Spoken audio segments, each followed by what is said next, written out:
করি নন্দনন্দন পর, একমাত্র নন্দনন্দন গোবিন্দকে ভজনা করলে, তাকে ভালোবাসলেই এই প্রেমের আস্বাদন পাওয়া যায়। তাই বলছেন জ্ঞানদের স্ফুটবর্ষ বক্রা মধুরস্তে নৈব বিক্রান্তয়। তাই বিষ আর অমৃত দুই আছে, তাই ছাড়তেও পারছি না, ধরতেও পারছি না। মহাজন ব্যাখ্যা করেছেন কি, এই প্রেম আস্বাদন তপ্ত ইক্ষু চরবন জিহ্বা জলে তেজনে না যায়।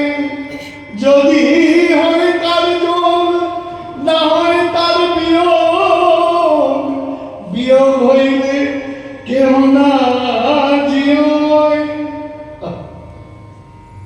কৃষ্ণ প্রেম হলো তপ্ত ইক্ষু চর্বণ, গরম আখের রস খেলে পরে জিভ পুড়বে, ফেলতে পারবে না, এত মিষ্টি। এখন কি করবে বল? সেই রাধা কুন্দ প্রীতি আজ বলছেন মিলনের মধ্যে বিরহ, আবার বিরহের মধ্যে মিলন। বলে ভাই বিরহের মধ্যে মিলন কি করে হয়? শাস্ত্র বলছেন তার নাম হলো আবেশ। তাহলে মিলনের মধ্যে বিরহ তার নাম প্রেম বৈচিত্র্য, আর বিরহের মধ্যে মিলন তার নাম হচ্ছে আবেশ। আবেশ কাকে বলে? আপূর্বক বীজ ধাতু অল প্রত্যয় করে আবেশ। আবেশ শব্দের অর্থ কি? আপূর্বক বীজ ধাতু, অর্থাৎ বীজ ধাতুর অর্থ কি? প্রবেশ। বীজ ধাতুর অর্থ কি? প্রবেশ। বিরহের মধ্যে যখন মিলন প্রবেশ করে তার নাম আবেশ। বলে কি করে?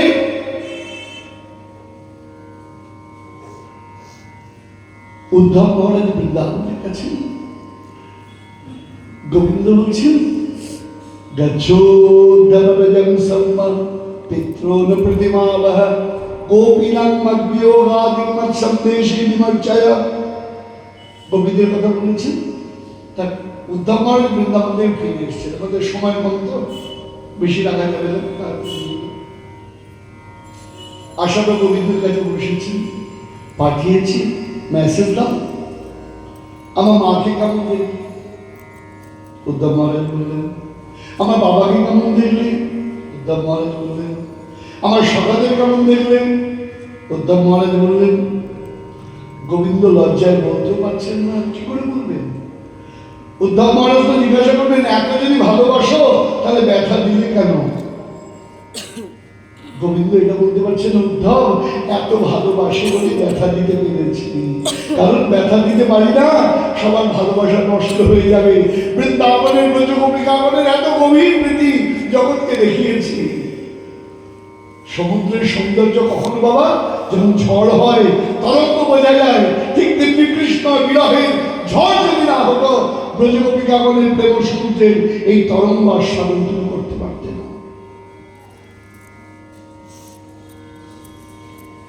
ঝড় যদি না হয় সমুদ্রের সৌন্দর্য কোথায়? দেখতে ভালো লাগবে বড় বড় ঢেউ, সমুদ্রে গিয়ে ছোট ছোট ঢেউ ভালো লাগবে? তো ব্রজগোপিকাগণের ওই তরঙ্গ বিরহের বাতাসে প্রবল হয়েছে। উদ্ধব এখন তার কথা বলো। কার কথা বলছো গোবিন্দ? বলো একবার। যার লাগে তোমায় পাঠাইয়াছি তার কথা বলো সখা, যার লাগে ব্রজে পাঠিয়েছি। আমার শ্রীমতীর কথা বলো। আমার রাধারানী কেমন আছে? আবেশ। উদ্ধব মহারাজ বলছেন, প্রভু কি বলবো? ভ্রমতি ভাবনা গর্ভে নির্নিমিত্যাং হসন্তি প্রতিয়সিতব বার্তা চেতনা চেতনেষু লুটিতজি ভূমিরাধা কম্পিতঙ্গে মুরারে বিমর্ষ খেদোদ্গারী বিভ্রান্ত চিত্তা। প্রভু কি বলবো তোমাকে? ভ্রমতি ভবন গর্ভে নির্নিমিত্ত হসন্তি পাগলের মতো দৌড়ে বেড়াচ্ছে, পাগলিনীর মতো দৌড়ে বেড়াচ্ছে। ভ্রমতি ভবনে ভাবে নির্নিমিত্ত হাসন্তি, কখনো কাঁদছেন, কখনো আবার হাসছেন। প্রতিবেশীতম ভাবনা তোমার কথা জিজ্ঞাসা করছে, চেতনা অচেতনেষু, কার চেতনা আছে সে জ্ঞান নাই, যার চেতনা নাই সে জ্ঞান নাই, সমর্থারতি। কখনো হরিণকে জিজ্ঞাসা করছেন, কখনো তোমার বৃক্ষকে আলিঙ্গন করছেন, এমন করে শ্রীমতী আমার দৌড়ে বেড়াচ্ছেন। কিরকম? আমার গুরুদেব একটা চমৎকার পথ শিখিয়েছেন, ভাবছিলাম করতে পারবো না, এখন বিশ্বাস হতে পারবো। এটার নাম আবেশ, অর্থাৎ মিলনের মধ্যে, বিরহের মধ্যে মিলন। কখনো বেঁধে রেখেছেন রাধারানী, পূর্বরাগ আপনারা পেয়েছেন না? সদাই ধ্যানে চাহিবে গোপানে, না চলে নয়ন তারা, বিরতি আহারে রাঙা বাস পড়ে, বিরতি আহারে রাঙা বাস পড়ে, যেমতি যোগিনী পাড়া রে ভাই, যেমতি যোগিনী পাড়া। এটা হলো পূর্বরাগ, আর এটা কি বিরহ।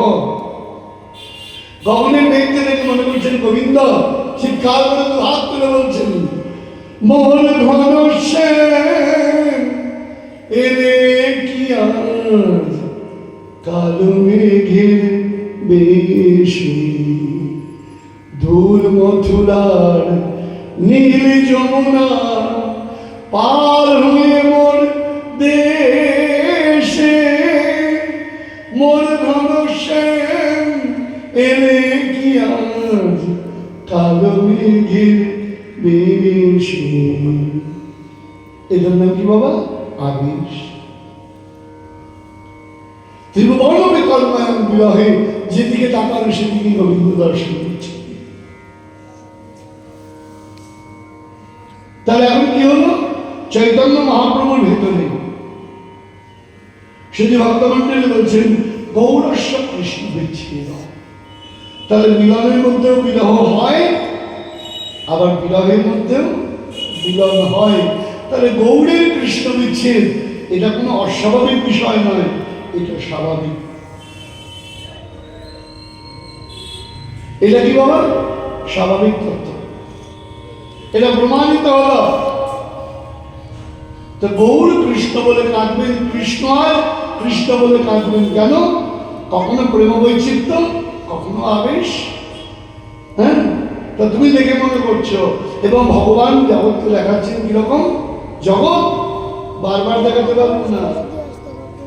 শুধু ভক্তমন্ডলী যারা সায়েন্স নিয়ে পড়াশোনা করেছে তারা বুঝতে পারবে দুটো ক্লাস হয়, একটা থিওরিটিক্যাল, একটা প্র্যাকটিক্যাল। থিওরির নম্বর বেশি, প্র্যাকটিক্যালের নম্বর কম। কিন্তু কোনো কারণ দিয়ে প্র্যাকটিক্যালে তুমি ফেলিওর হয়ে যাও, তাহলে থিওরিতে যদি যত নম্বরই পাও তুমি কিন্তু ফেল। তা গোবিন্দের যত লীলা আছে সব থিওরি আস্বাদন করতে পারো, প্র্যাকটিক্যাল বৃন্দাবনের প্রেমাঙ্কন ওইখানে যদি প্রবেশ করতে না পারো, সারা জীবনে যত থিওরি পড়ো না কেন বাবা, সব থিওরি মিস হয়ে যায়। তা বলছেন, কারণ বারবার খেয়াল করে দেখুন, ভগবান কিন্তু বৃন্দাবন ওই 10 বছর 8 মাস, আর কোথাও তৈরি করেন। বাঁশিয়াতে 10 বছর 8 মাস, বাকি সব সময় হাতে কি ছিল? সুদর্শন। এখন কার দর্শন করবেন, সুদর্শন না বংশী দর্শন, সেটা আপনার। দুটোই সুন্দর দর্শন, দুটোরই প্রয়োজন আছে। কিন্তু ভজনের যদি মাধুর্য সাধন করতে চাও, তাহলে আমার মোহন বংশী নথি বানানা ऐसा मिठास कहीं नहीं होता भैया, बंसी बांसुरी में जना। আবার আমার সিমানের গানটায় হ্যাঁ বলছেন, যদি রাধা না होती बंसी में ऐसा प्यार कभी नहीं होता। কি বলো?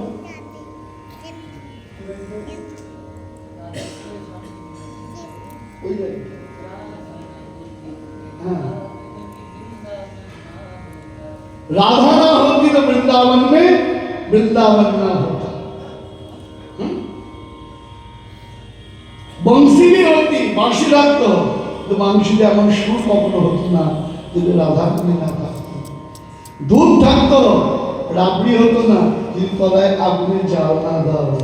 ঠিক তেমনি বিরহের আগুন না পেলে আমার রাধা প্রেমের আস্বাদন কোনোদিন তোমরা পেতে না। এই জন্যই বিরহের এত গুরুত্ব। তাই বলছেন বিচ্ছেদস্মিন প্রবরন্ত লীলা শব্দানুবর্ণনে গৌরস্য কৃষ্ণ বিচ্ছেদ। এইবার আরেকটা জায়গা প্রলাপাদানুবর্ণতে। প্রলাপ, প্রলাপ মানে কি? প্রলাপ বলতে কি বলে? চৌধুরী বাংলা কি বলবে? এলোমেলো বাক্য, যার কথার কোনো সামনেও নাই পেছনে, অর্থাৎ এক কথায় সঙ্গতিবিহীন। যে কথার মধ্যে সঙ্গতি নাই, যে কথার মধ্যে সংহতি নাই, তাকে কি বলা হয়? প্রলাপ বলা। আমরা বলি না পাগলের প্রলাপ। আরে পাগল তো প্রলাপই বলবে, সব পাগল প্রলাপ বলে না। পাগল হতে হবে। একটা গান আছে চমৎকার, আমি তাইতে পাগল হলাম না, এমন একজন পাগল পেলাম না। কোন পাগল? অনলে গরমে জলে শৈল সকল যন্ত্রণা, ও যে এমন পাগল শৈল সকল, তবু হরি বলা ছাড়ল না। আমি তাইতে পাগল হলাম না, এমন একজন পাগল পেলাম না। পৃথিবীতে কে পাগল নয়? সবাই পাগল। কেউ রূপের পাগল, কেউ গুণের পাগল, কেউ খ্যাতির পাগল। পৃথিবীতে বিভিন্ন রকম পাগল আছে। রূপের পাগল ঘন্টার পর ঘন্টা বিউটি পার্লারে বসে মাথায় হাড়ি নিয়ে বসে আছে। রূপের পাগল, দেখতে সুন্দর হতে হবে। আবার কার চোখে দেখতে সুন্দর, অন্যরা তোমায় দেখে বলবে কি সুন্দর, তবেই তুমি বুঝবে। বলুন, আমাকে যদি আমায় দেখতে হয় দুটো উপায়, একটা অন্যের মাধ্যমে দেখা, আর নাহলে নিজেকে দেখতে গেলে আয়না রাখবে। নিজেকে দেখতে গেলে আয়না রাখবে, দর্পণ রাখবে। বাবা প্রভু বলতেন দর্পণের সামনে বেশি দাঁড়িয়েও না, দর্পণ বেরিয়ে যাবে। তাহলে আমরা অন্যের চোখে সুন্দর দেখবার জন্য সেই সৌন্দর্যকে রক্ষা করি। কেউ খ্যাতির পাগল, সারা জীবন খ্যাতির জন্য দৌড়ে যাচ্ছে।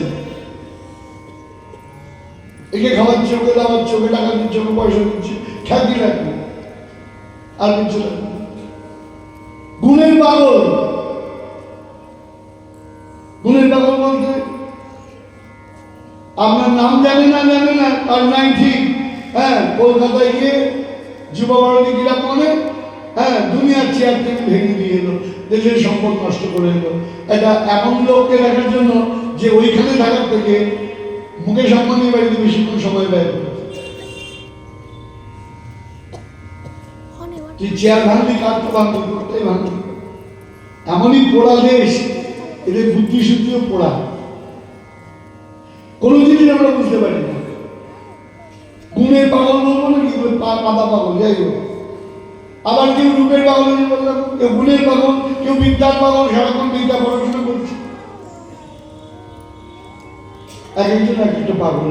আবার কেউ বলছে গোবিন্দের জন্য পাগল, কেউ সম্পত্তি পাগল, বাড়ি বানিয়ে যাচ্ছে, ঘর বানিয়ে যাচ্ছে।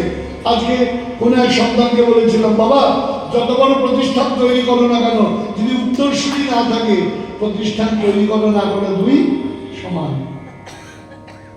কন্টিনিউশন যদি না থাকে, কন্টিনিউশন, এই যে গুরু পরম্পরা আমরা ধরি কেন, পরম্পরা ধরি কেন, আমাদের ধারাটা কিভাবে এসেছে। শাস্ত্র বলছেন গুরু করবার আগে উপলব্ধি করতে হবে নিরবকরা গুরু পরম্পরা, নিষ্কলঙ্ক গুরু পরম্পরা। নিরবকরা মানে নিষ্কলঙ্ক। এই ব্যাখ্যায় যাচ্ছি না, সময় নেই তাই। তাহলে যেটা বলতে যাচ্ছিলাম প্রলাপ, তাহলে পাগলের প্রলাপ একরকম সঙ্গতিবিহীন। তার চৈতন্য মহাপ্রভুর কথা কি প্রলাপ না? প্রপূর্বক লব্ধাতু ভঙ্কত্বয়, শুধু ভক্তমণ্ডলী, অর্থাৎ প্রকৃষ্টের প্রতি খুব খেয়াল করে প্রলাপ বলতে কি বোঝায়? প্রপূর্বক লোভ ধাতু। এখানে কি বললাম? আবেশের ক্ষেত্রে কি বললাম? হলো অপূর্বক বীজ ধাতু। বিষ মানে প্রবেশ, বিরহের মধ্যে